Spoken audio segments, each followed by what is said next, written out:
Bonjour à toutes et à tous, Mathieu Kiefer, j'espère que vous allez bien. On se retrouve pour la troisième vidéo de la série pour la présentation du Critérium du Dauphiné 2023. Aujourd'hui, on va découvrir les équipes partantes et tous les coureurs engagés pour cette édition 2023.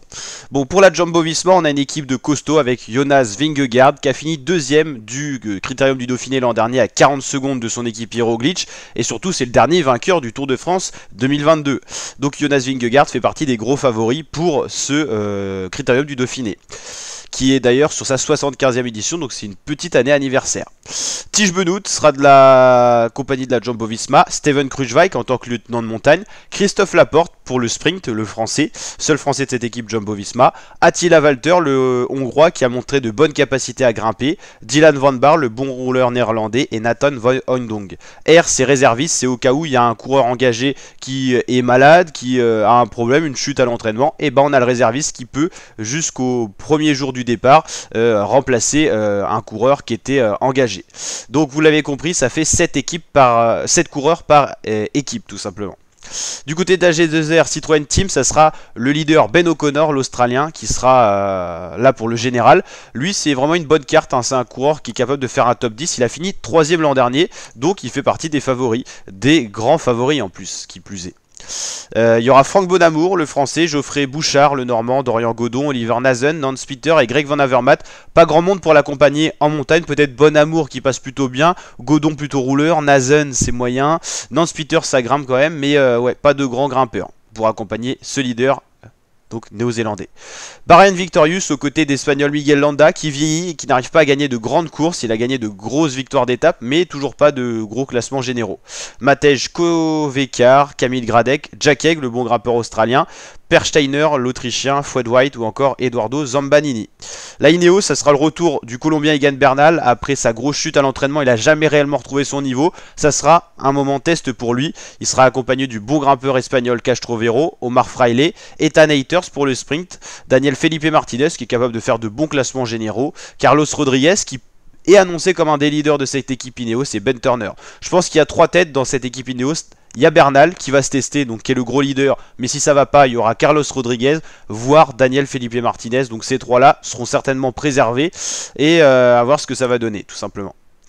La Borans-Greux autour de Jane Lay, vainqueur du Giro 2022, donc pas cette année, le Giro c'est Roglic qui l'a remporté, qui sera pas là sur les routes du Dauphiné, mais Jane Lay c'est le vainqueur de l'an dernier pour le Giro. Sam Bennett, le sprinter irlandais, un des plus rapides du peloton, Emmanuel Bourman, soit leader, soit équipier de Jane Lay, Patrick Gamper, Ryan Mullen, le bon rouleur irlandais, Nils Politt et Danny Van Poppel. Soudal Quick-Step autour de Julien Alaphilippe. Alors est-ce que ça sera le général, est-ce que ça soit une victoire d'étape? Je pense qu'au niveau de son niveau actuel ça sera plus pour une victoire d'étape, mais il a annoncé comme gros leader de cette équipe Quick-Step qui a eu un coup d'heure sur le Giro en perdant Evenepoel qui était maillot rose sur Covid.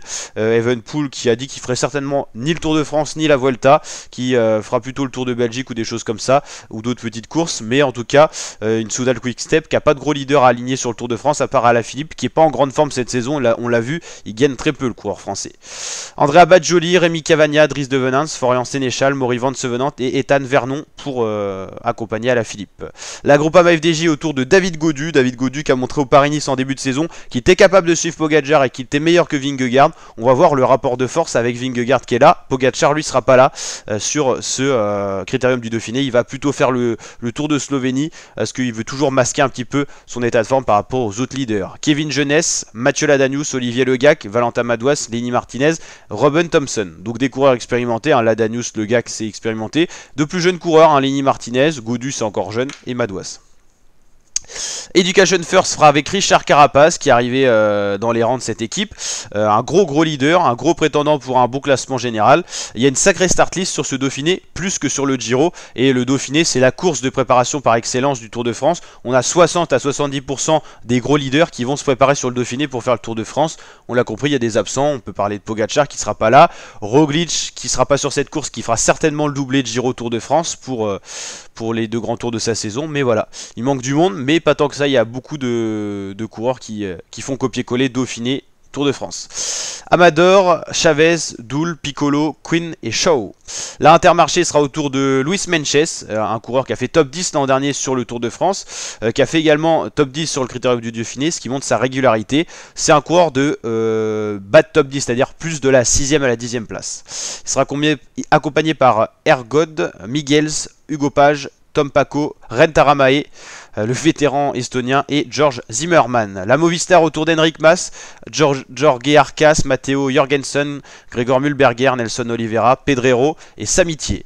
On a quand même 3 têtes qui ressortent pour potentiellement un classement général ou la montagne, c'est Mas, Jorgensen et Mühlberger. La Trek autour de Ciccone. Les Italiens attendent Ciccone comme le nouveau Nibali qui a pris sa retraite cette saison. Donc Ciccone est attendu pour le général. Il sera accompagné de Aberasturi, Kenny Elissonde, Holgard, Juan Pedro Lopez, capable de faire des top 10, qui avait fait un très bon Giro l'an dernier, Nathanael Tesfacion et Antoine Tolok, ancien coureur de la Jumbo-Visma. La UAE autour d'un gros leader, Adam Yates, c'est pas Pogacar mais bien Adam Yates, qui normalement fera le doublé Dauphiné Tour de France. Donc il y aura 2 leaders, ça sera Adam Yates qui est arrivé sur ces rangs là, dans cette équipe là, dans les rangs du AE cette saison. Il sera avec Pogacar normalement au Tour de France en tant que lieutenant de montagne ou co-leader. Manuel Alves Oliveira, Michael Bjerg, Félix Groschartner, Vart Stegelangen, Rafał Majka et Matteo Trentin. La Cofidis c'est quasiment 100% français. Le leader c'est Guillaume Martin, le normand, avec Eddie Fine, Anthony Perez, Pierre-Luc Péréchon, Benjamin Thomas, Harrison Wood et Axel Zingel. La Uno X Pro Cycling qui est arrivé en World Tour cette saison. Tobias Aland, Johansson, c'est un gros leader, faut le prendre en compte. Il a fait 10e l'an dernier sur le Dauphiné. Cette équipe fera le Tour de France pour la première année. Quasiment une équipe, c'est une équipe 100% nordique, c'est une équipe norvégienne. Il y a quasiment 90% de Norvégiens dans cette équipe. On a Bugge, Charmig, Dvernes, Johansson, le frère de Tobias Aland, Trahen et Jonas Wisley. Donc une équipe avec des talents peut-être encore cachés qui vont certainement émerger cette saison. Avec le World Tour, ça va les propulser un peu plus. L'Auto Destiny avec Maxime Van Riels, Victor Kampenaert, Thomas de Gent, Milan Mountain, Sepulveda, Sweeney et Moore. La L'Auto Destiny qui est World Tour mais qui avait refusé de faire le Giro pour se préserver pour le Tour de France et pourquoi pas le Dauphiné. Ils n'ont pas tant de coureurs que ça donc ils ne peuvent pas se permettre de faire tous les grands tours de la saison.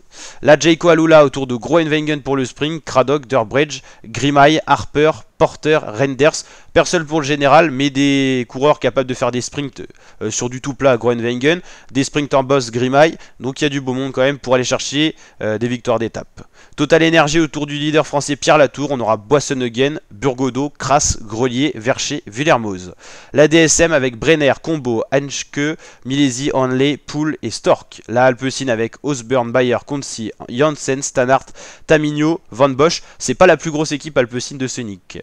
La Astana autour de Davide de la Cruz, Manuel Barro, Joseph Lloyd Dombrowski, Guamarco Gafforoli, Antonio Nibali, Ria Buchenko et Zeitz. C'est le frère de Vincenzo, un peu plus jeune, c'est pour ça qu'il est encore là. Bon, il n'a jamais vraiment explosé Antonio Nibali. A noter que Luchenko n'est pas là sur ce Dauphiné, mais devra être sur le Tour de France en tant que leader. Donc comme je vous ai dit, on a 60-70% des gros leaders qui se préparent sur le Dauphiné pour faire le Tour de France, mais on a des exceptions, Pogacar, Luchenko, voilà, il y a des coureurs qui vont pas forcément opter pour le Dauphiné, ou comme Roglic qui est déjà, on va dire, chaud avec le Giro. Il doit faire le Tour de France quasiment sûr, mais il fera pas le Dauphiné. La Arkea, c'est avec Champoussin, Delaplace, Grondin, Guglielmi, Hofstetter, le Danois Ozion. Warren Barguil l'absent, il a fait le Giro, je pense pas qu'il fera le doublé de Giro Tour de France. Il était un peu fragile sur le Giro, donc il prendra pas le risque de faire ces deux courses-là. On l'a compris, alors cette année, Roglic, le tenant du titre, sera pas là. Vingegaard, Ben O'Connor seront bien là. Caruso sera pas là, il était sur le Giro. Jack Egg sera là, mais en tant qu'équipier de Landa. Menches sera bien là, Chavez sera bien là. Geoghenaert ne sera pas là, Guerrero sera pas là et Johansson sera là. Donc ça c'est pour le top 10 de l'an dernier, pour savoir les forces en présence. Donc tous ceux qui ont déjà fait top 10 l'an dernier font bien sûr partie des favoris. C'est la 75e édition du 4 au 11 juin. Les leaders principaux sont Adam Yates, Jonas Vingegaard, Miguel Landa, Egan Bernal, David Gaudu pour les Français, Julien Alaphilippe, Jean Lay, Dani Martinez, Matteo Jorgensen ou encore Giulio Ciccone. Très belle start list, on l'a compris. N'hésitez pas à aller checker les autres vidéos sur la chaîne YouTube. On a la présentation du parcours de tous les profils d'étape, donc n'hésitez pas à aller checker ça. Et on a une vidéo où on s'attarde sur toutes les forces en présence et tous les favoris. Donc voilà, vous avez la vidéo favoris coureurs engagés et également la vidéo présentation de toutes les étapes. On aura également une vidéo intro générique que vous pourrez découvrir sur la chaîne. Et je vous dis à très bientôt pour de nouvelles vidéos l'équipe. Ciao ciao.